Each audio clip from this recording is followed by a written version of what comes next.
Amado Padre, Madre, Tutor e Iglesia en general, habla para ustedes la hermana Doreana Olivares con una porción del nuevo libro Señor, que mis hijos te amen, escrito por Rey Matos.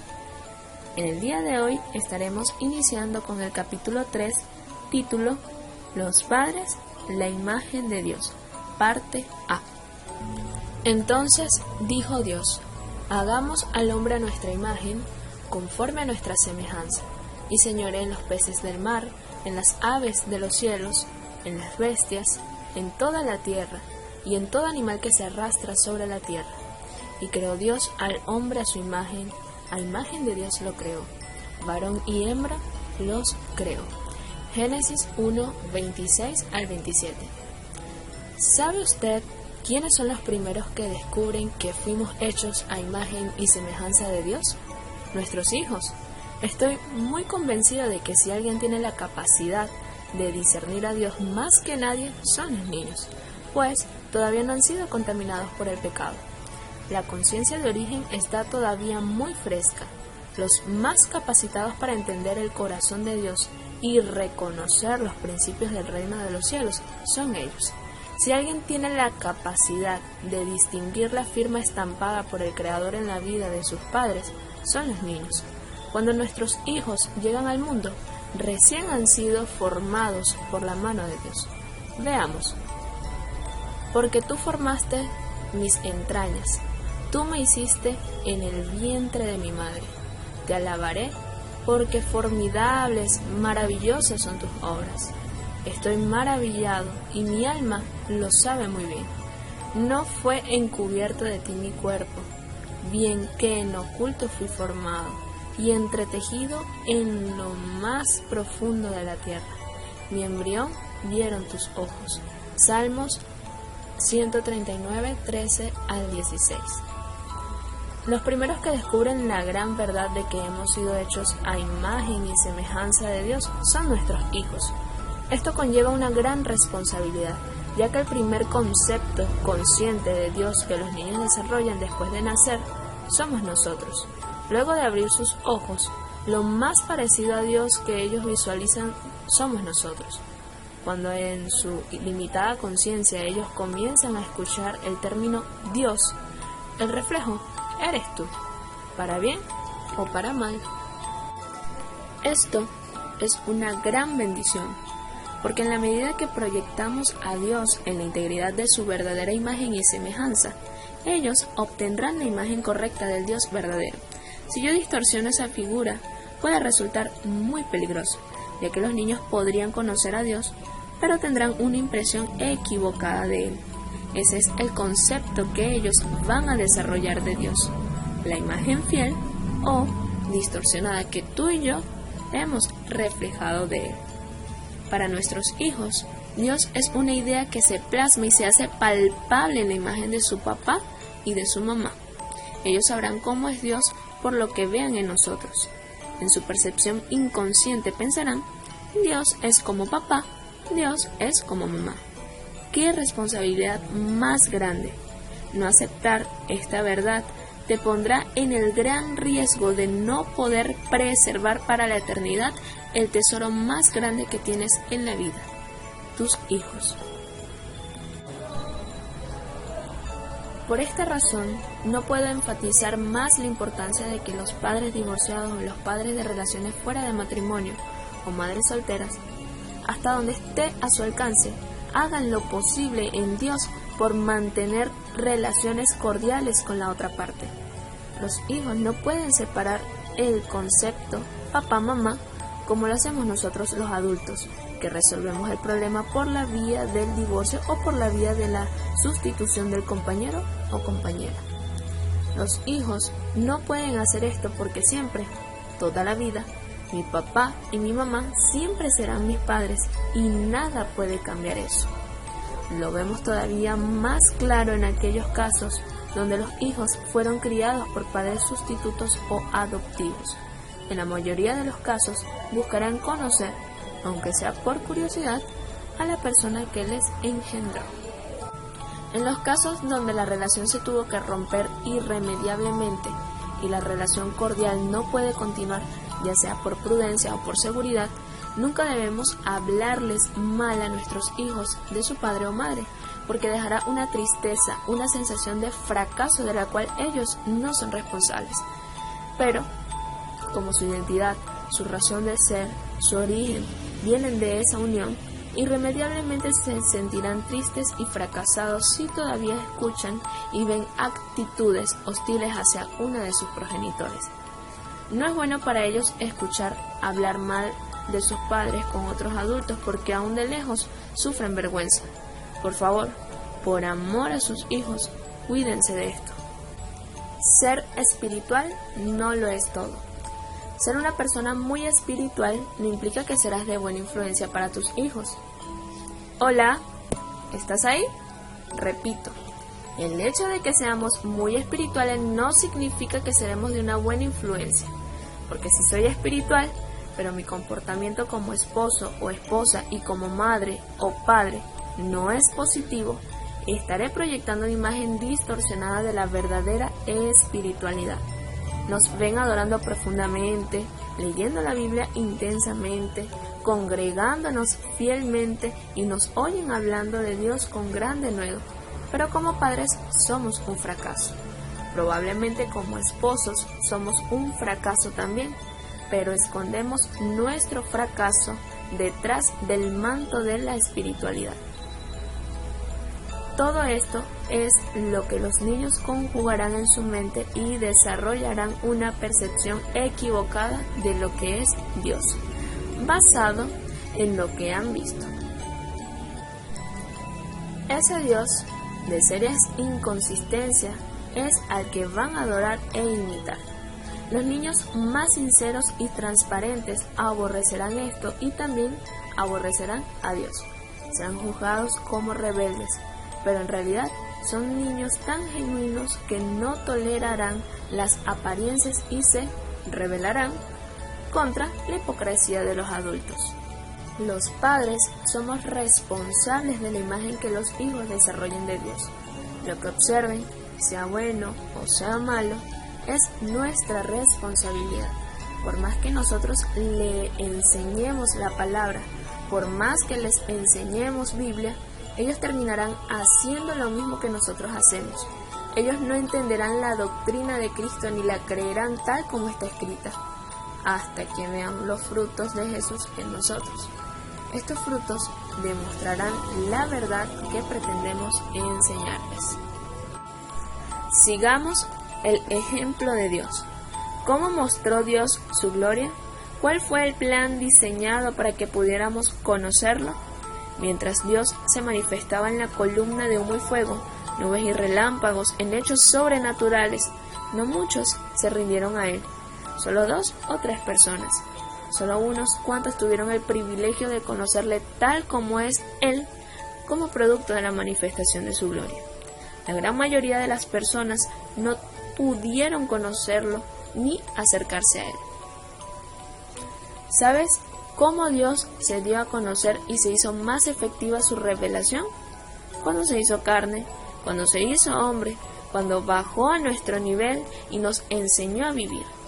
Así marcó el vivir cristiano que agradaba al Padre por medio de Jesucristo, hombre. Podemos concluir diciendo que experimentar la gloria de Dios en determinados momentos no significa que eso afectará nuestra vida hasta moldearnos conforme a su voluntad. No obstante, si vemos gente que vive al estilo de Jesús, aprenderemos a hacer la voluntad de Dios y amarla, imitando a quienes hemos visto. Dios tomó toda su gloria y la bajó al plano terrenal y se desarrolló en la vida cotidiana de un hombre. A través de esa vida terrenal y cotidiana, Dios mostró las grandezas de la sabiduría del reino de los cielos y señaló cuáles eran aquellas cosas que abren puertas en el corazón de Dios. La vida sencilla y humana de Jesús, su comportamiento y el carácter expuesto de Hijo de Dios fue lo que nos hizo decir: Dios, qué admirable eres.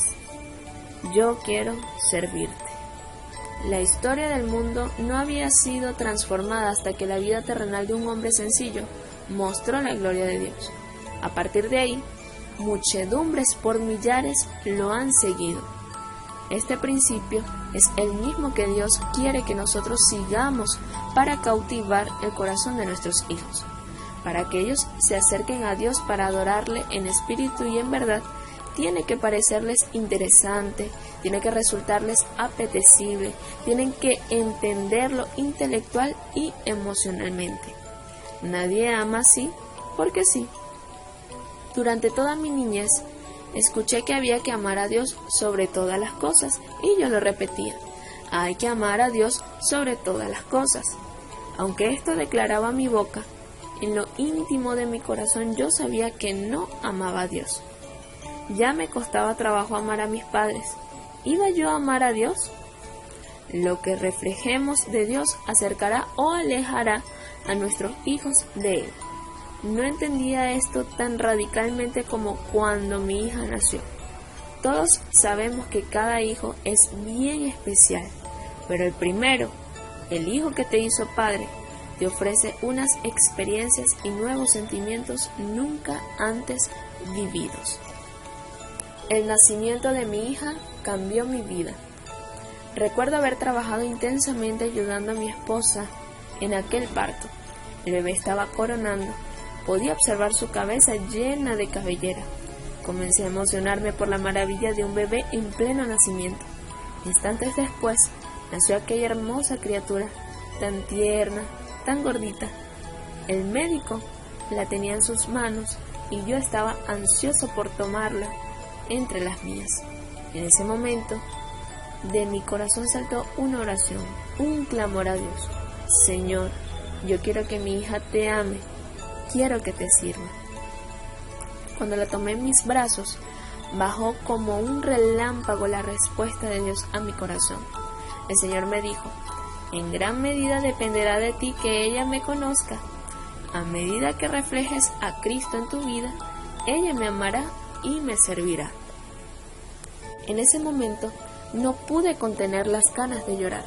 Yo era pastor, un cristiano de muchos años en el Señor, pero seré muy sincero. En ese momento sentí la convicción de cuánto yo tenía que servir de ejemplo a mi hija, la convicción de que criarla no era solo un asunto de alimentarla bien, ni era un tema de vestirla solamente, como tampoco era una cuestión de llevarla a la iglesia. Era mucho más que eso, y esta certeza me hacía llorar de angustia por causa de mis pecados de carácter. Según iba digiriendo en mi mente y en mi espíritu lo que me había dicho, se me agolpaba un intenso deseo de humillarme delante del Señor. La tomé entre mis manos, la traté con mucho amor, pero sentía que su peso era enorme. Aquellas 7 libras parecían 7 toneladas. La llevé al pasillo del hospital para que nuestros familiares la vieran y hubo fiesta y gritos de alegría ante la noticia. Pero yo no podía resistir los deseos de correr a un lugar solitario para llorar y desahogar todo lo que sentía en mi corazón, a raíz de la verdad con la que el Espíritu Santo me había confrontado. Tan pronto pude, entré a la habitación que le asignaron a mi esposo. No había nadie. Me fui a un rincón, me incliné delante de Dios y comencé a llorar con todo el corazón y le dije, Señor, te he servido por años, te conozco hace mucho tiempo, pero reconozco que no he podido mostrar verdaderamente la imagen de Jesús a través de mi vida cotidiana. Yo sé, Señor, que no me parezco a ti en muchas cosas. Quisiera olvidarme de todo lo que sé y volver a aprender. Volver a experimentar lo que se siente ser hijo tuyo, nacido de nuevo. Volver a aprender a amar con la misma sencillez como el primer día que te conocí. Señor, necesito que me llenes de tu espíritu y que transformes cada área de mi carácter que necesite cambiar. Examíname para que pueda ser el ejemplo que le abra los ojos a mi hija y le muestre a Jesús. Señor, necesito ser un canal de tu amor. Necesito ser un canal de tu sabiduría. Señor, quiero volver a empezar. Aquel día volví a convertirme a Cristo. Algo maravilloso comenzó a gestarse en mí. Aquel día volví a nacer. El amor por mi hija me llevó a arrepentirme. Ese quebrantamiento me llevó a conocer cosas en la palabra que nunca había descubierto. Dios sabía que el amor por un hijo podía llevarnos a hacer sacrificios que jamás hubiésemos sido capaces de hacer antes. Por un hijo, ¿qué no estaremos dispuestos a hacer? Abraham anheló tan intensamente a su hijo que cuando Dios le prometió que se lo daría, le creyó. A pesar de las limitaciones biológicas en su esposa y en él, que hacían imposible tal evento, él creyó. Cuando el hijo llegó, lo amó con un amor mayor que el de cualquier otro padre al que se le haya hecho fácil conseguir hijos. Amó tanto a su hijo que estaba dispuesto a hacer cualquier cosa que Dios le pidiera porque era un regalo de Dios, extraordinario y maravilloso. Un día, Jehová Dios le pidió que sacrificara a su hijo para probar si Abraham amaba más al regalo que al Dios del regalo. Abraham pasó la prueba porque sabía que el mismo que había hecho el milagro una vez, podía hacerlo de nuevo. Por tanto, Dios llamó a Abraham el padre de la fe y puso sobre sus hombros una gran honra, ser el hombre por el cual serán benditas todas las familias de la tierra. Abraham aprendió a amar a Dios intensamente cuando amó a su hijo. Dios se va a valer de cualquier herramienta para llevarnos a Él.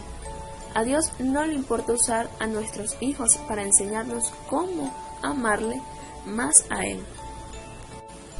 Por otro lado, esta prueba evitó que Abraham idolatrara a su hijo Isaac, algo que podía darse fácilmente porque después de ser estéril toda la vida, Dios prometerle que lo tendría y esperar 25 años a que se cumpliera, se puede idolatrar inconscientemente lo tan deseado que se presentará literalmente un milagro de Dios.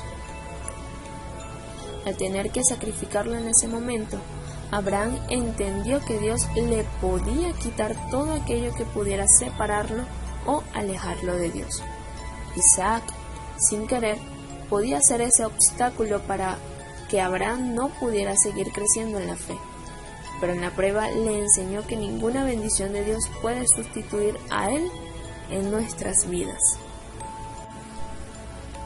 Hay padres que después que tienen a sus hijos prácticamente se desconectan de la iglesia y descuidan sus ministerios porque ahora todos son los hijos.